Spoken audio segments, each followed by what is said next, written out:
Desta Indra Subang, Prodi PAI dari semester 6. Dalam proses pembelajaran dikenal beberapa makna yang memiliki perbedaan di antaranya.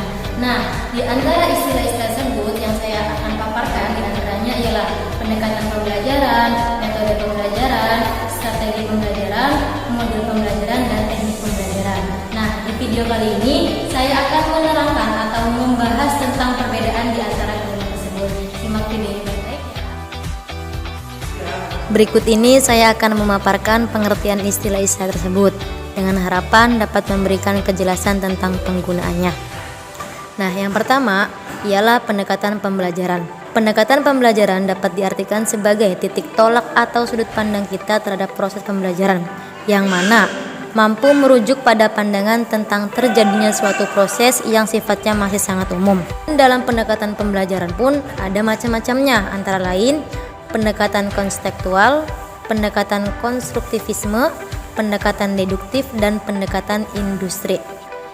Yang kedua ialah strategi pembelajaran. Wina Sanjaya mengemukakan bahwa strategi pembelajaran adalah suatu kegiatan pembelajaran yang harus dikerjakan guru dan siswa agar tujuan pembelajaran dapat dicapai secara efektif dan efisien. Dalam strategi pembelajaran itu terkandung makna perencanaan. Berpikir apa sih yang dinamakan dengan makna perencanaan? Ialah bahwa strategi pada dasarnya masih bersifat konseptual tentang keputusan-keputusan yang akan diambil dalam suatu pelaksanaan pembelajaran. Ialah tentang metode pembelajaran. Metode pembelajaran di sini dapat diartikan sebagai cara yang digunakan untuk mengimplementasikan rencana yang sudah disusun dalam bentuk kegiatan nyata dan praktis untuk mencapai tujuan pembelajaran. Dalam metode pembelajaran pun banyak, diantaranya itu ada metode ceramah, metode diskusi, metode demonstrasi, metode eksperimental, dan yang lainnya. Metode ceramah adalah penerangan secara lisan atas bahan pembelajaran kepada sekelompok pendengar untuk mencapai tujuan pembelajaran, di mana dengan jumlah yang relatif besar. Dalam metode ceramah ini, konsepnya itu guru dapat mendorong timbulnya inspirasi bagi pendengarnya. Yang kedua ialah metode diskusi. Apa sih yang dimaksud dengan metode diskusi? Metode diskusi ialah merupakan metode pembelajaran yang berkaitan dengan pemecahan suatu masalah yang dilakukan oleh beberapa orang. Nah, metode ini itu sangat cocok diterapkan pada kelompok yang berjumlah tidak terlalu banyak.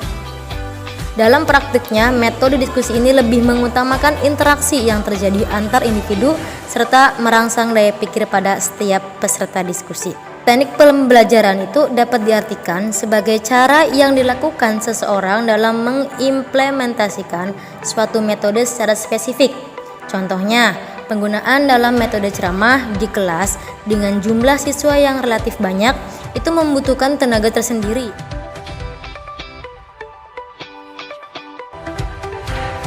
Nah, apabila antara pendekatan pembelajaran, metode pembelajaran, strategi pembelajaran, teknik pembelajaran itu sudah terangkai menjadi satu, maka akan terbentuklah model pembelajaran. Nah, jadi model pembelajaran pada dasarnya merupakan bungkus atau yang tergambar dari awal sampai akhir di antara pendekatan, strategi, teknik, bahkan metode. Ketika semuanya sudah terangkai menjadi satu, maka akan menjadi model pembelajaran. Mungkin cukup sekian pemaparan dari saya. Dalam video ini semoga bermanfaat. Kurang dan lebihnya saya mohon maaf. Assalamualaikum